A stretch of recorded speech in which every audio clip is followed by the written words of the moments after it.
요나서 4장 1절에서 4절까지.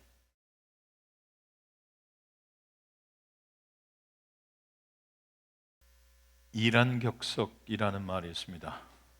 계란으로 바위치기라는 말인데 이란투석이라고 또 합니다.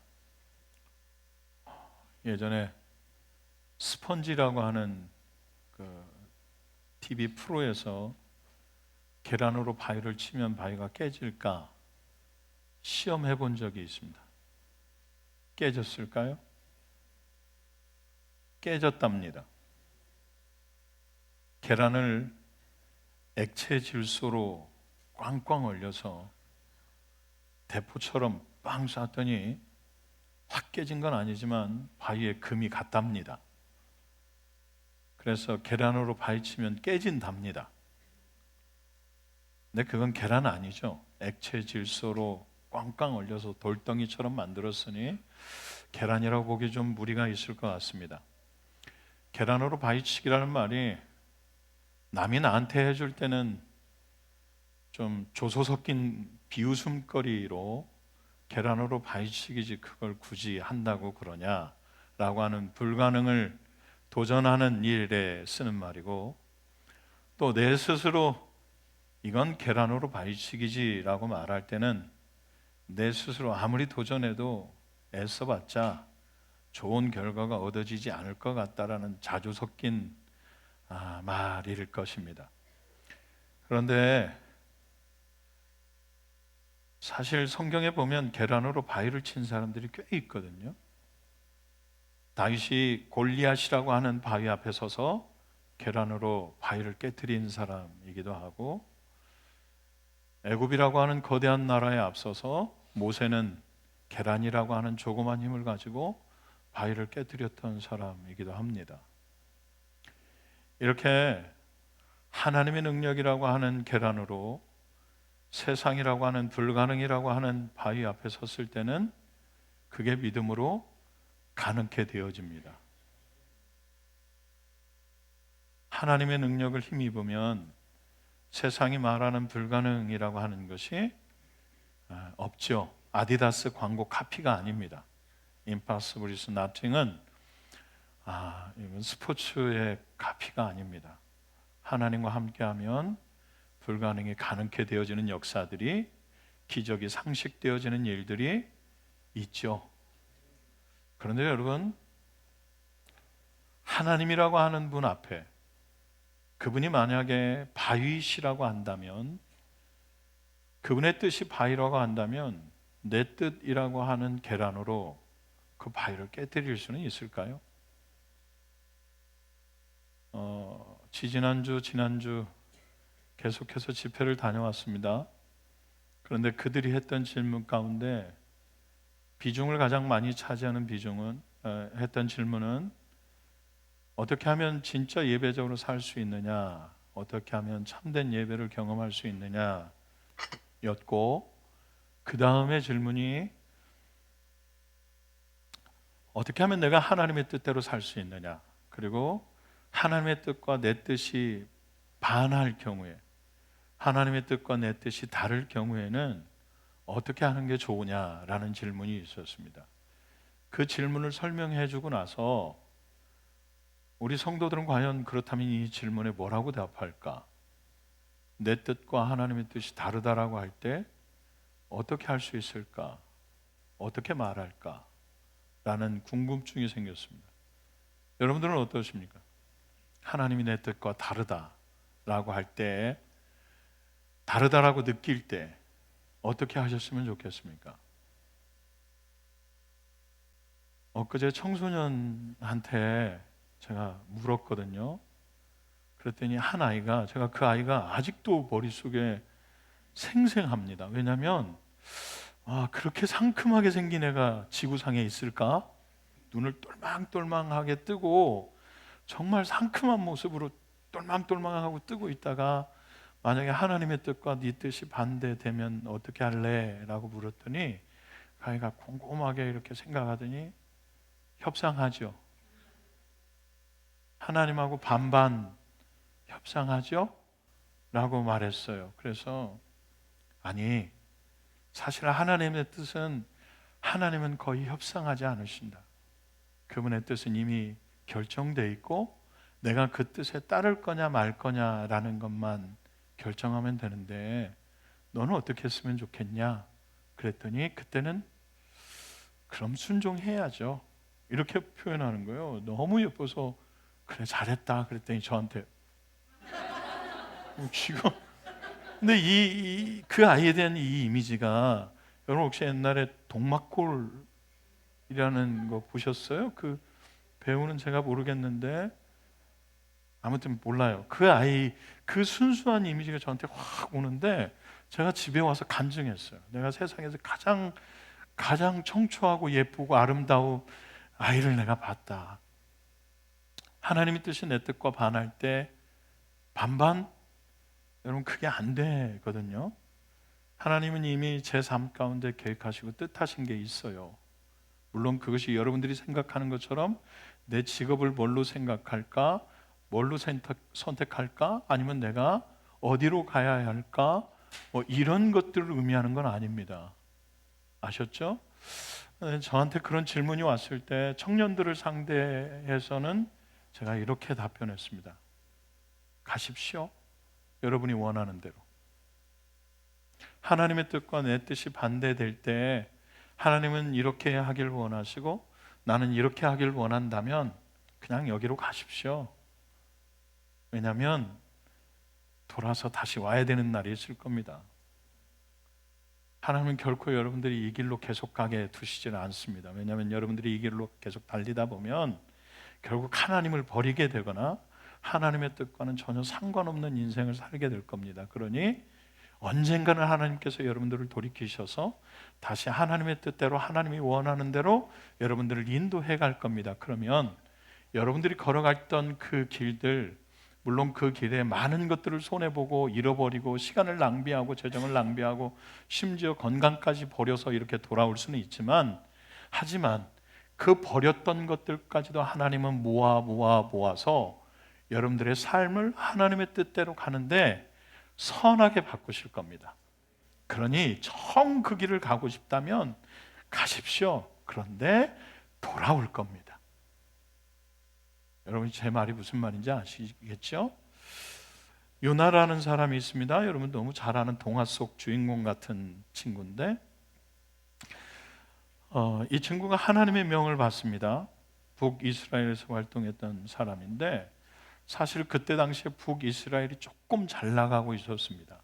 그리고 니느웨, 그러니까 아수르의 수도였는데 이 아수르는 한참 잘 나가다가 여기저기하고 전쟁을 하면서 전쟁도 장기화되면서 힘을 좀 많이 잃어버렸고요. 그리고 전염병까지 돌아왔습니다. 니느웨가 많이 쇠약해졌습니다. 그럴 때인데 하나님께서 갑자기 북이스라엘의 선지자 요나에게 넌 가서 니느웨에게 회개를 선포하라라고 명령하시는 거예요. 여러분 지금까지 북이스라엘이 얼마나 아수르의 침략을 받고 괴롭힘을 받았는지 선지자였던 이 요나의 마음 가운데 아수르는 철천지 왼수예요. 얘는 용서를 받는 것 자체가 요나의 마음 가운데, 아니 북이스라엘 백성들의 마음 가운데 결코 달갑지 않고 허락되지 않는, 여러분 그런 거 있잖아요. 누군가가 용서받는다라고 하는 것 자체가 나한테 허용되지 않는 그런 사람이었다고요. 그런 나라였다고요. 그런데 하나님께서는 그렇게 요나에게 명령하셨어요. 사실 육로를 통해서 북이스라엘에서 니느웨까지 걸어가면 약 800km입니다. 작은 거리 아니죠. 엄청난 거리잖아요. 뭐 다른 교통수단, 그러니까 노새를 타고 가든 낙타를 타고 갔다고 그래도 짧은 거리는 아니에요. 그런데 갑자기 그 명령을 듣자마자 요나는 결단합니다. 내가 땅끝으로 숨어버려야 되겠다. 하지만 여러분 시편 기자의 고백처럼 우리가 제 아무리 땅끝에 바다끝에 가할지라도 하나님은 우리를 지켜내시고 또 살피시는 분이라고 하는 걸 요나가 몰랐을 리는 없을 터인데 도망치기로 결정합니다. 무려 4,000km나 떠 있는 저기 스페인 끝자락 다시스라고 하는 곳으로 도망치기로 결정하죠.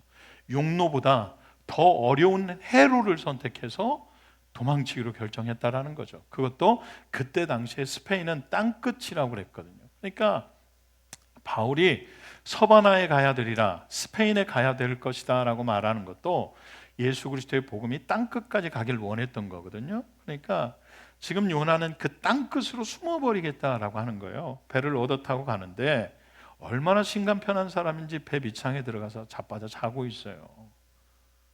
배는 풍랑을 만나서 난리를 치고 있는데 뱃사람들이 버릴 걸 다 버려도, 그때 당시에 이 배를 타는 사람들의 마음 가운데 바다의 풍랑을 일으키는 건 신의 뜻이라고 생각했단 말이에요. 그러니까 이젠 버릴 걸 다 버리고도 도저히 풍랑이 잦아들지를 않으니까 분명히 뭔가 잘못된 게 있다는 거죠. 누가 잘못했는지 한번 보자. 그래서 제비를 뽑았더니 누가 걸렸대요? 딱 요나가 걸렸어요. 하나님 참 신기하죠. 요나를 걸리게 하셨어요. 그래서 여기서 흥미로운 사건이 하나 있는데요, 요나가 걸린 걸 알고도 이방 뱃사람들이 어떻게 해서든 광풍을, 요나를 버려버리는 건 허락되지 않고요, 누군가 제물로 바치는 건 허락되지 않고, 요나의 생명을 건지고 싶어서 어떻게 해서든 풍랑을 빠져나가려고 애를 씁니다. 근데 못 빠져나가요. 도저히 안 되겠다 싶어서 요나를 버린 거거든요. 그리고 나서 뱃사람들은 회개했어요. 미드라시라고 하는 구약 해설서, 유대인들의 해설서를 보면 이 사람들이 가던 배에서 다시 배를 돌이켜서 예루살렘으로 돌아와서 성전에서 회개의 제물을 드리고 개종했다라고 하기까지 합니다. 구약 해설판에 보면. 그러니까 그들은 이미 회개하고 돌이켰어요. 근데 요나는 뱃속으로 들어갔잖아요. 물고기 뱃속에 건짐을 받았습니다. 죽어 마땅한 사람을 하나님께서 예비하사 건져내셨어요. 그런데 그 뱃속에서 2장이죠. 요나서 2장에 보면 요나가 구구절절하게 자기 심정을 지금 토로합니다. 사람이 죽을 마당 앞에 서면 진심이 나오고 또 없는 말도 많아요. 살려만 주면 이렇게 할게요 라는 말 종종 하잖아요. 한 번만 살려주시면 제가 이렇게 살게요. 요나가 딱 그겁니다. 하나님, 저를 살려주시면, 하나님 지금 살려주셨는데, 하나님이 예비하셔서 살려주셨는데 이제는 내가 정신을 좀 차리겠습니다. 내용이 좀 달라 보일 수는 있지만 그 기록된 걸 2장 6절에 보면 내가 주의 성전을 사모함으로 이렇게 되어 있거든요. 이걸 그대로 다시 풀어보면 지금 이 물고기 뱃속에 내가 갇혀 있지만 하나님, 내가 하나님께서 말씀하시는 것은 이제 듣기로 결정합니다라는 뜻이에요. 그러니까 순종하겠다라는 거죠. 물고기 뱃속에 들어가서야 순종하겠다고 결정했습니다. 그래요, 순종하기로 결정했어요. 다시 하나님께서 명령하시면 내가 그렇게 하겠습니다 라고 했어요. 그랬더니 물고기가 탁 튀어났는데 다시 이제 니느웨로 갈 길을 만들어내시는 거죠. 고기가 아무리 입심이 좋기로서니 거기서 푹 뱉어, 지중해서 뱉어서, 아니면 얘가 물고기가 요나를 뱃속에다 품고 지중해를 돌아서 아프리카 밑으로 돌아가지고 이 흑해 쪽으로 돌아와야 니느웨 땅에다 뱉는데 사흘 길은 너무 멀어요. 얘가 그냥 초음속기 정도 속도를 냈으면 모르는데 그건 아니고 그냥 육지에다 뱉어놔서 니느웨로 요나가 가기로 결정했습니다. 갔어요. 이 니느웨 성읍이 꽤 큰 성읍이거든요. 인구가 한 60만 정도로 추정하는데 4장 마지막 절에 보면 좌우를 분별하지 못하는 자가 12만, 그러니까 어린아이가 12만이라는 소리예요. 아무것도 모르는 사람이 12만. 그래서 인구를 통틀으면 60만, 성 둘레만 해도 100km, 직선거리로 도로를 뚫고 나가면 30km라고 그래요. 그런데 이 30km면 여러분 19대 해봤으니까 알겠지만 하루 길보다 조금 더 걸어야 되는 거잖아요. 근데 요나는 딱 하루만 걷기로 결정합니다. 딱 하루만. 마음이 어땠는지 아시겠죠? 지금 정말 마지못해서 거기에 쓴 거예요. 그리고 거기서 제가 요나가 돼보기로 결정하고 한번 생각해 보니까 결코 목소리를 다 쓰지 아니하고 결코 그의 정성을 다 쓰지 아니하고 그의 온 힘과 정성을 다하여서 최소한 내기로 결정한 거죠. 아람어를 썼을 테니까 타부라고 했을 겁니다. 다른 말들도 덧붙이면 좋은데 그냥 회개해라 라고 하는 이 한마디만 외쳤을 것 같아요. 탑, 탑, 탑. 이렇게 가지 않았을까 싶습니다. 그냥 온 힘을 다 빼고 터벅터벅 걸어서 하루길의 회개를 외쳤습니다. 그 다음에 3장인데요. 이 소식을 들은 이 니느웨 왕이, 아수르의 왕이 죄를 뒤집어 쓰고 옷을 찢고 죄를 뒤집어서 베옷을 입고 온 니느웨 땅, 아수르 땅에 회개를 선포합니다. 심지어 짐승들까지도 금식하라고 합니다. 그랬더니 하나님이 뜻을 돌이키셔서, 뜻을 돌이켜야 될 사람은 따로 있는데 하나님이 뜻을 돌이키셔서 니느웨를 구원하셨습니다. 그리고 오늘 읽은 본문 4장입니다. 요나가 어떻게 하시는지 보고 싶어서 뜻을 돌이켜서 회개가 일어났고 그들이 구원함을 받았는데, 요나가 혹여나 하나님이 또 어떻게 하시는가 보고 싶어서 나뭇가지로 얼키설키 엮어서 초막을 하나 만들고, 수콧, 여러분 초막절 할 때 수캇이라고 하잖아요. 초막을 하나 만들고 거기서 이제 니느웨를 이렇게 쳐다보고 있는 거예요. 속으로는 어떻게 했어요? 기도했겠죠. 기도했을 거예요. 하나님을 믿었던 사람이니까. 하나님, 그 뜻을 돌이키셔서 저들을 다시 멸망시키십시오. 그렇게 했을 거예요. 근데 그러지 않았어요. 그때 요나가 하나님한테 뭐라고 하는 줄 아세요? 하나님, 내가 옛날에, 그러니까 다시스로 도망가기 전이에요. 내가 예전에 내 고향 땅에 있을 때 내가 말했죠. 당신은 자비롭고 인애로우시고 용서하기가 한이 없으셔서 하나님이 심판하시겠다고 하고 그 뜻을 돌이키실 것이라고 내가 말했죠. 아는 놈이 그래요? 아는 놈이 그렇게 사냐고요. 하나님, 내가 그랬죠. 그렇게 할 거라고. 그런데 이게 뭐예요? 겨우 나한테 가서 회개를 선포하라고 해놓고 얘네들이 회개했어요. 이게 말이에요? 하나님 그런 분이시니까요. 회개를 선포하면 회개하도록 용서하시는 분이시니까요. 그래서 용서하신 건데, 용서한 그들을 바라보면서 지금 요나가 하는 짓은 참 어이없어요. 하나님, 내가 말했죠. 당신 그러실 거라고. 그래서 내가 가기 싫었던 거라니까요. 그런데 지금 이게 뭐예요? 하나님 뭐 하는 짓이세요? 어떻게 이들을 그냥 두고 그냥 용서하실 수 있어요? 이렇게 말하고 있어요. 그때 하나님 뭐라고 그래요? 네가 왜 화를 내고 있는데? 네가 성내는 것이 옳으냐? 아니에요? 네가 성내는 것이 옳으냐? 그렇게 말씀하세요. 그리고 요나가 지켜보고 있는 것 가운데 넝쿨을 하나를 만들어서 그늘을 만들어 주셨대요. 하나님이 예비하사, 여기도 예비하사. 그 말 안 듣고 있는 요나가 뭐가 이쁘다고 넝쿨을 하나 만들어서 그늘을 만들어 줬더니 그늘에 쉬면서 아, 시원하다 그러면서 마음속으로는 니느웨가 계속 멸망하기를, 하나님이 뜻을 다시 돌이키시길 원했던 거죠. 그 다음날 하나님이 벌레를 예비하사, 또 예비하사 넝쿨을 다 갉아먹어서 그늘이 없어졌대요. 요나가 또 승질났어요. 하나님, 이게 뭐 하는 짓이에요? 아니, 박넝쿨 왜 걷어가요?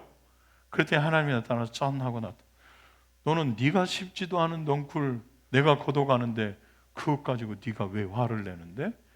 요나가요 이런 표현을 자주 써요. 내가 죽기까지 싫어하오니. 무슨 말이냐면 죽여주세요. 하나님, 차라리 나 죽여주세요.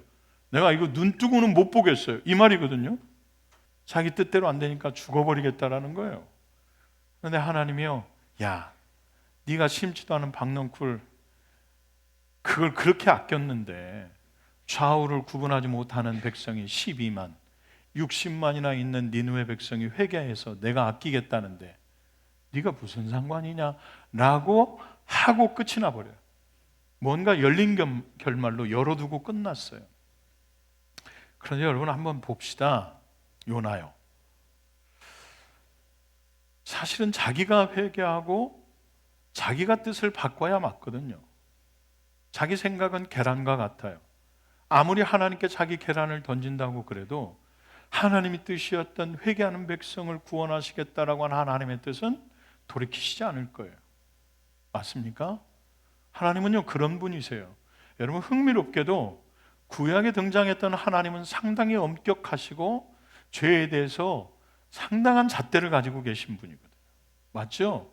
특히나 이방 백성의 죄에 대해서는 털끝 하나도 남김없이 심판하길 원하셨던 분이 하나님이세요. 또 하나님의 선지자라고 할지라도, 하나님의 대언자라고 할지라도 하나님의 말씀을 대언하지 않거나 순종하지 않는 선지자에 대해서는 대가를 지불하게 하셨던 것이 하나님이시거든요. 이게 구약에 나타난 하나님의 성품이세요. 죄에 대해서 엄격하시고 하나님의 구원을 위하여서 선택한 백성을 제외하고 나머지에 대해서는 상당한 잣대를 갖다 대시는 분이 하나님이셨단 말이에요. 여기까지 인정하시겠습니까? 그런데 요나서에 등장하는 하나님은 왠지 달라도 달라요. 정말로 인애하시고 자비하시며 그분의 사랑이 너무 풍성해서 마치 신약의 예수 그리스도를 보는 것 같아요. 달라요. 그리고 요나도 달라요. 대부분의 선지자는 하나님이 말씀하시면 그저 순종하고, 그게 어떤 것이든, 심지어 그 음탕한 여자를 아내로 받아들이는 것이든, 자기 아내가 죽어도 장례를 치르지 못하고 울지 못하는 선지자가 있었던, 멀쩡한 정신에 옷을 벗고 달려가면서 하나님의 말씀을 선포해야 됐던, 상상 불가의 명령을 하신다고 할지라도 그것을 순종하고 따랐던 것이 구약의 선지자들인데, 요나는 달랐어요. 하나님의 말씀이 이렇다라고 말씀하시는데도 끝까지 하나님 앞에 차라리 나를 죽여주세요, 하나님 내가 이런 것 정말 싫다고 했잖아요, 끊임없이 자기의 뜻이라고 하는 계란을 하나님께 던지기 시작해요. 깰 수 없다는 걸 알면서도, 깨지지 않는다라고 하는 걸 알면서도 요나는 자기 뜻이라고 하는 계란을 계속 하나님께 던진다고요. 누군가가 불가능하지만 내가 이 계란을 계속 던진다고 한다면 나를 위해서 누군가도 또 계란을 던질 거고, 내 대를 위해서 그 계란을 또 던질 거니까 나는 계속 던지겠다, 불가능하지만 도전하겠다라고 나름 용기 있는 도전을 시작하는 사람들도 종종 있습니다만 여러분, 계란은 던지지 마세요. 구워 드세요. 던지기엔 너무 아까워요. 계란 말고요, 여러분, 던지려거든 계란 말고 바위 조각을 주워서 던지세요.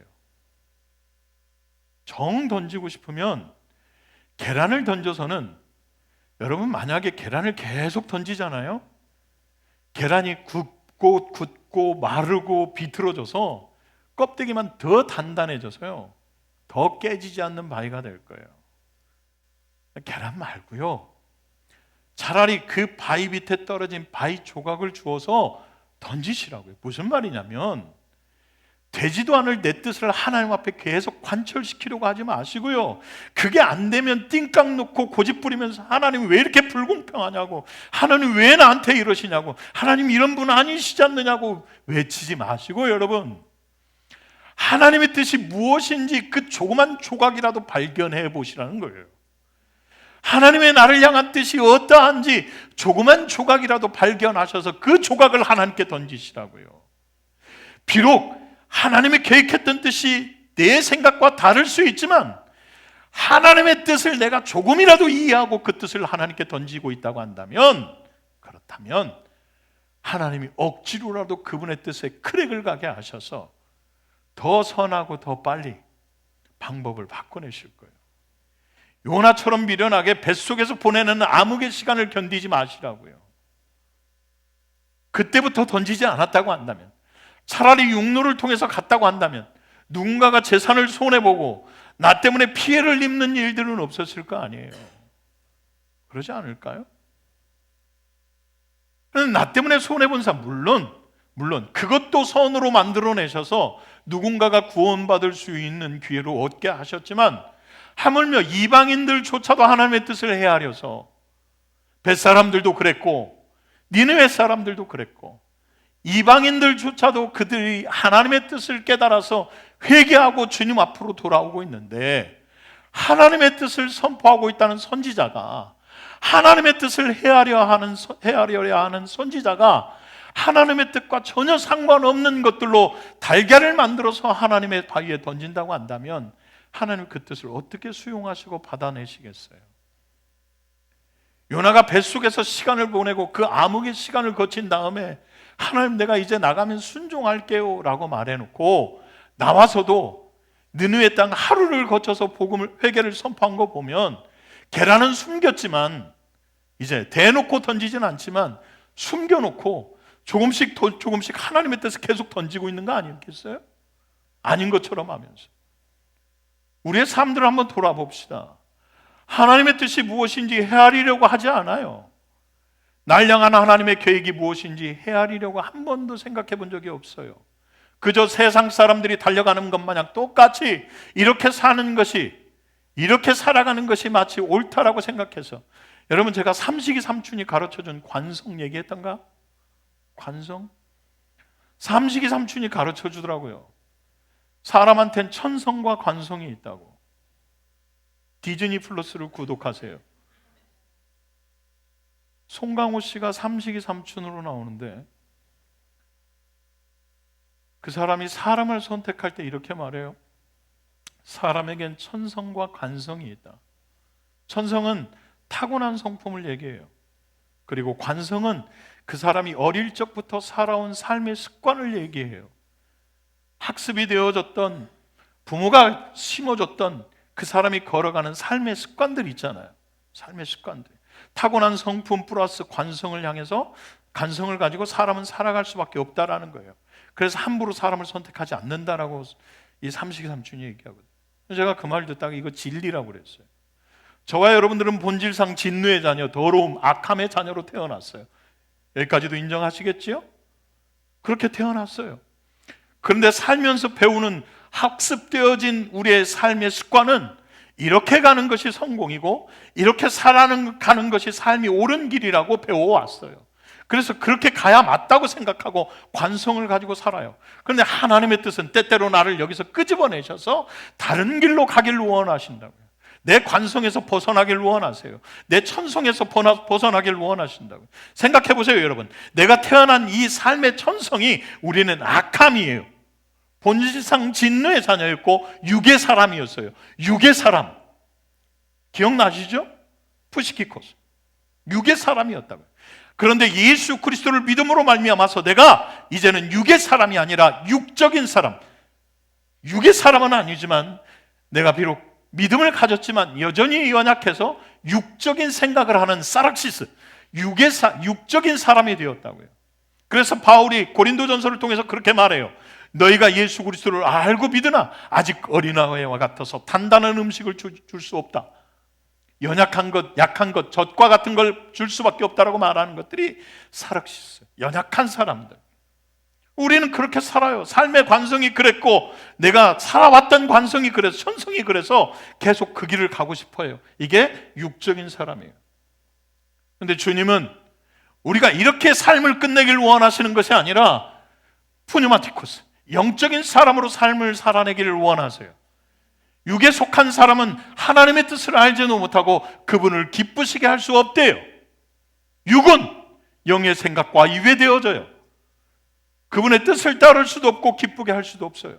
그런데 우리는 끊임없이 우리 육적인 생각을 가지고 하나님의 뜻에 관철시키고 싶어서 영적인 삶으로 넘어가지 아니하고 이 육적인 삶에서 하나님 앞에 계속 돌을 던지고 있다라는 거예요. 계란을 던지고 있어요. 어때요, 여러분? 나는 아니라고 할 수 있어요? 나도 그렇다니까요. 끊임없이 내 뜻을 하나님 앞에 관철시키려 하고 분명히 그분이 깨뜨리지 아니하실 거라는 걸 너무 잘 알아요. 그분이 그분의 뜻을 굽히지 아니할 거라는 걸 내가 너무 잘 안다고요. 아는데도 불구하고 지금 내 욕심이 이러하니, 내 뜻이 이러하니, 내가 가고 싶은 길이 이러하니 하나님 지금 내게 이렇게 응답하셔야 됩니다. 하나님 제게 이 뜻을 굽히시고 내 뜻대로 해주셔야 됩니다라고 끊임없이 관철시키고 기도한다고요. 그래놓고 내가 기도한 것이 응답되어졌노라고 그게 마치 무슨 간증이고 하나님의 영광인 양 말해요. 저와 여러분들의 삶이 하나님께 영광이 되지 않는다면 저와 여러분들이 이룩해낸 어떤 것도 하나님의 뜻이 아니에요. 저와 여러분들이 예수 그리스도의 이름을 높이고 그분의 거룩하신 이름 앞에 영광을 돌리는 일이 아니라고 한다면 내가 이뤄낸 내가 이뤄낸 성공, 내가 이뤄내는 어떠함도 하나님이 받으시는 것이 아니라는 걸, 그분의 뜻과 상관없다라는 걸. 비록 내 기도가 응답되지 않은 것 같고 찌질이 같은 인생이고 보잘것없는 인생, 실패한 인생, 병든 인생이라고 할지라도 이게 하나님께 영광이 되어진다면